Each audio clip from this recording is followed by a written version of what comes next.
ঈদুল আজহার সরকারি ছুটি ও একই সময়ে সাপ্তাহিক ছুটির দিনগুলোতে চট্টগ্রাম কাস্টম হাউস সহ দেশের অন্যান্য কাস্টমস হাউস খোলা রাখার দাবি জানিয়েছে বিজিএমইএ।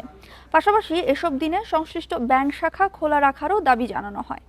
জাতীয় রাজস্ব বোর্ড চেয়ারম্যানের কাছে চিঠি দিয়ে এ দাবি জানিয়েছেন সংগঠনটির সভাপতি। চিঠিতে বলা হয়েছে, তৈরি পোশাক খাত ফ্যাশন ও সময় নির্ভর রপ্তানি বাণিজ্য হওয়ায় নির্ধারিত লিড টাইমের মধ্যে পণ্য জাহাজীকরণ অত্যন্ত গুরুত্বপূর্ণ। নির্ধারিত সময়ে রপ্তানি করতে না পারলে আদেশ বাতিল হওয়ার ঝুঁকি থাকে। এতে রপ্তানিকারকরা বড় ধরনের আর্থিক ক্ষতির মুখে পড়েন।